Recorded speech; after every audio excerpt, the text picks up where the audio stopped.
I'm legendary Michigan coach Bo Schembechler. And I'm Oklahoma great Barry Switzer. It's time to wake up college football. That's good. What do you... Is that, you're like actually, it's 8 a.m. I'm in character.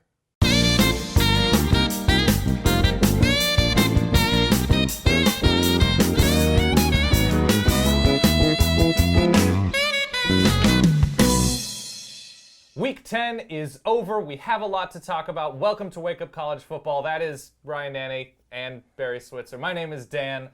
And let's open with Maryland players just not wanting to shake hands. I don't think there's anything wrong with this. Germs non-existent on the Yeah. Maryland hand, and it worked. If you want sportsmanship, bring Right. Purell to center field. I don't think there's that's just safe. It's thoughtful. It's thoughtful, it's courteous, Yep. and it means less missed work days. God, you really have thought about this, Penn Barry. State's offense has missed a lot of work days. They have missed this some year. work days, so it's probably the way to go moving forward. All right, to you, what was the most awesome thing of Week 10? Okay, so we don't talk about the Big Ten a ton in super wow. positive We just did lights. it. Now we're doing it again. I know. But I would like to take a moment and focus on Iowa's offense, which Okay. looked great against Northwestern. Right, definitely. Scored 48 points, racked up 400 yards for, I think, the fourth week in a row. A Northwestern defense that's looked good this year. That is, and is usually supposed to be good, Yeah. given, what their pedigree is. Sure.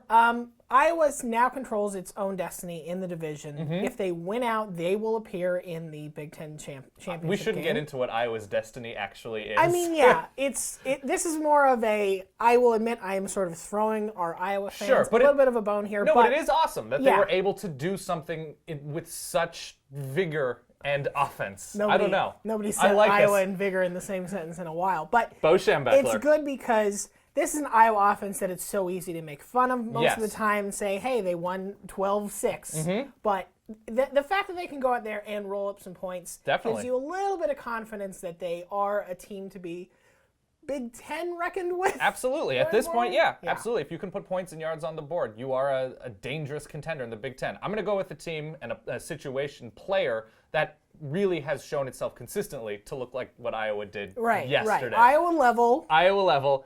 The Oregon Ducks. Yeah. They finally get over a very brief Stanford hump that they weren't able to get over. And specifically, we've seen Mariota, we've seen this offense for years and years, but for Oregon to come out the way that they did in the first quarter and score immediately, and I want to zero in on Royce Freeman. Just because he is a weapon. LeGarrette Blount was kind of this, Jonathan Stewart was kind of this, but Royce Freeman, as a true freshman at like 230 pounds, is a violent runner. Yeah. And he gives them an element on 3rd and 2 that they really haven't had. Michael James was a warrior, but not at 230 pounds. Both on the ground, through the air, was through a great block on a crucial play. He is a complete true freshman. That is dangerous for Oregon. And it's nice because it means Mariota doesn't have to shoulder the entire load. Yes, absolutely. Obviously, he did some great things with his legs yesterday as well. It's an all-legs episode. Oh, as you so can much tell. leg. But yeah, I think Royce Freeman's just been. It's what's been nice is that it's not like he came out of the gate strong Right. and has faded as teams have adjusted to him. Right. He just has so much talent that There's only so much you can do with exactly. a 230-pound wrecking ball. Yeah. What team were you not expecting out of Saturday? I think I'm going to go ahead and say both Florida and Tennessee. SEC East. I live in a Florida-Tennessee house. We are not Okay. usually a very happy place. Right. Our good friend Martin Wow. Rickman told me yesterday that yesterday was the first time Florida and Tennessee won on the same day in conference play in 3 years. Whoa. Yeah. Tennessee, with a great comeback led by Josh Dobbs, who had 5 touchdowns total, 300 passing yards, another 166 Not the on starter ground. for Tennessee. Not the starter at the start of the year, but Right. man, is he good. Yes. And they go into South Carolina, pull out an overtime win, and they are, they are still building. It's still a team that is on the fence whether or not they'll make a bowl. But it is a fun team to watch, which is Absolutely. not a thing you could say about Tennessee in a lot of years past. This is true. And by the way, I know you love Steve Spurrier, and it's kind of funny that he is now on a Tennessee losing streak. Yeah, Of all yeah. schools to be on a losing streak again. That's gonna and be awkward. didn't give comments to the No, media. there was Refused nothing to that needed answer to be questions. said. But obviously, I'm here to talk about Florida. Yes.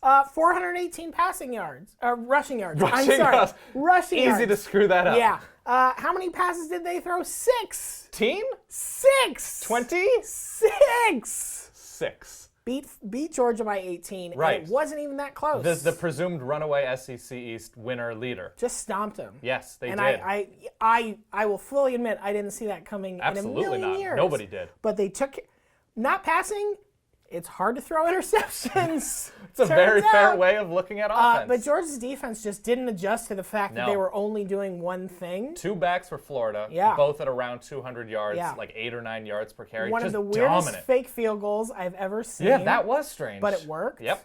And Georgia, I think Georgia has to be done in the playoff race now. You can't lose to Florida You can't. and South On a Carolina. neutral field. Isn't that weird though? Even if they win out, Right. win the SEC championship, Two bad, it's bad kind of hard to losses. see those 2 losses getting into the playoff. Yeah, it is strange that we live in a world like, you lost to Florida? Yeah. You lost to South You lost Carolina? South Carolina? Ooh. On the same on purpose? No. talk to that You were guy. trying to win? Ooh. All right, my unexpected thing, just because we had seen him play at such a high level, to the point where we thought Trevon Boykin, quarterback for TCU, Heisman.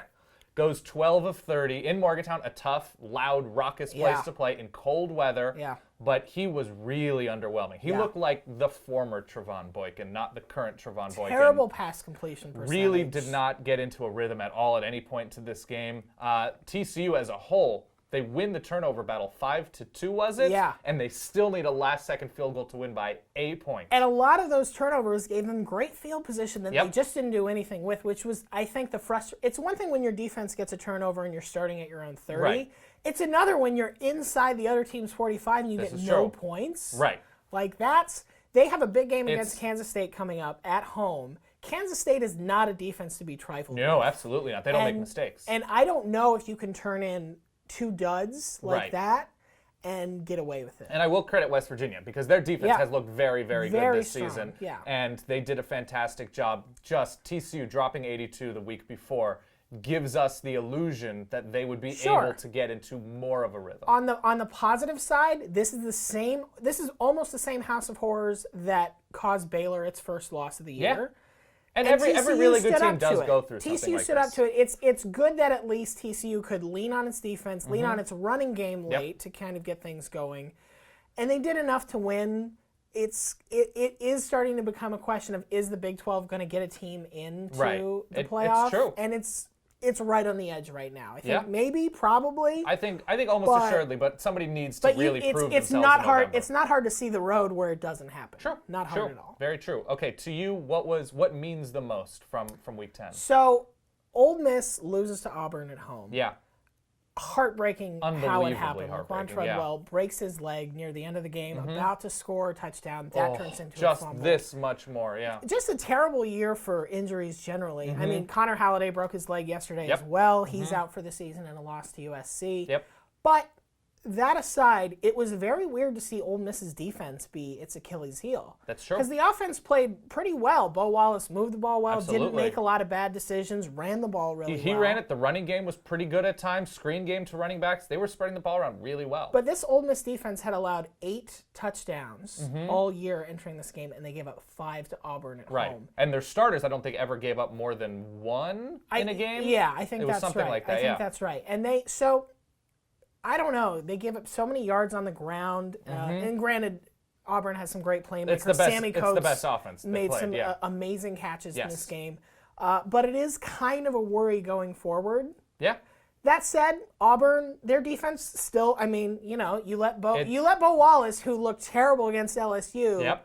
look like good old Dr. Bo. This is true. So, but and now it's- Auburn has 2 of the best wins of the season, going to Kansas Yeah. State and going to Ole Miss Yeah, and winning so both of those. Auburn's in good position. Yes. They still have some things they need to get straightened out. Yeah. But they don't control. They need help at this point. They do. So Auburn, I think, is in a good position to maybe be the SEC West team with 1 loss that somehow sneaks into the Sneaks playoff in, without right. even winning the division. It's Not that entirely we've a possibility. ever seen that No. happen. How That'd could be that- ridiculous. come on. All right, the thing that meant the most to me looking forward to the rest of the season, Florida State on Thursday night Mm-hmm. going to Louisville. Those Thursday night traps are very tricky. Yeah. Louisville was loud. It's a difficult place to play. This defense, the Louisville defense that they faced, had looked outstanding going into that week. Louisville goes up 21-0. It's 21-7 at the half, something like that. Right. Maybe my score is off. Right. But Louisville jumps out to a big lead. Louisville actually even leaves points on the board early and at various points. Yep. Florida State, and it's dumb to say lucky, but Florida State It's not wrong. It's not wrong. It's not wrong. But Florida State took advantage of breaks, and everybody Sure. needs survival weeks. Yep. And Florida State Just and has a lot of them. Jimbo Fisher at halftime, his adjustments on offense Yeah. were fantastic. Dalvin Cook having a breakout Yeah. evening. That was terrific to see because they do have athletes, but they were so beat up. And to be beat up and to go into a tough place to play and win a pseudo shootout. Florida State's winning in different ways than we're used to seeing. Right. And it's impressive because this was, I mean, they have Miami on the road later on, but aside from that, this really looked like, with how good Louisville's defense had looked and Louisville's offense getting as healthy as it looked, the last real Major huge test, hurdle. yeah. And Florida State passed it with flying colors late, I would say. Yeah, I mean, offensively.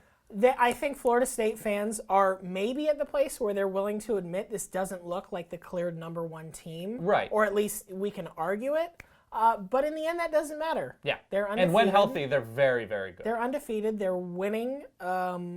Their defense really stepped up in Yeah. the second half And I to would keep say this from spiraling totally out of it's control. not a Texas USC year where we had No. like these two clear-cut on a collision path, great offense, great defense, great defense, great offense. That's not this season. That said, how many times can Florida State keep dodging this bullet? It's true.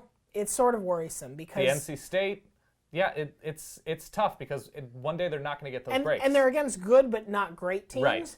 And if they make the playoff, by definition, they're going to have to play one better than good very, team. very good team. At least. This is So, true. I don't know. It seems like this is not the best long-term plan. No, not at all. All right, let's go out with something very happy because costumes are fantastic. Yeah. The Army band got real decked out. Weird with it. I really like this, the playing the trumpet somewhere in there. Commitment to it. I did not expecting this from Army.